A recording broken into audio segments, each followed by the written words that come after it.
今天继续做一道年夜饭桌上必不可少的凉菜猪皮冻。买回来的猪皮，把表面的毛刮一下，或者是用火烤，冷水下锅，再加入葱姜和料酒。水开后煮个7、8分钟，可以去除猪皮的腥味。煮好后放在凉水里边冲洗一下表面的浮沫。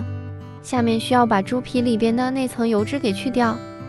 这一步是关键，如果不刮油脂，做出来是很浑浊的。把刮好的猪皮切成细细的长条，放在一个大一点的盆子里，加1勺盐，倒入没过猪皮的热水，用手反复的抓洗。这一步主要是把猪皮上面多余的油脂给洗掉。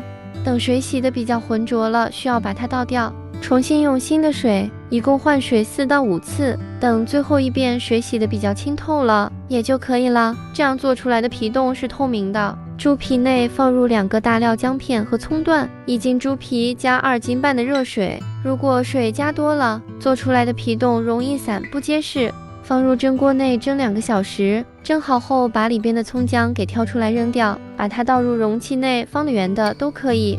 用筷子把猪皮搅拌均匀，这样做出来的皮冻才会更好看。如果后边想做灌汤包之类的，可以盛出来一些青。等料凉后放在冰箱里冷藏5个小时，冷藏是保鲜的那一层哦。我是第2天才把它拿出来倒扣脱模，看看是不是很弹。吃的时候再把它切成一小块一小块的，摆个好看的造型，最后淋上酱汁就可以吃了。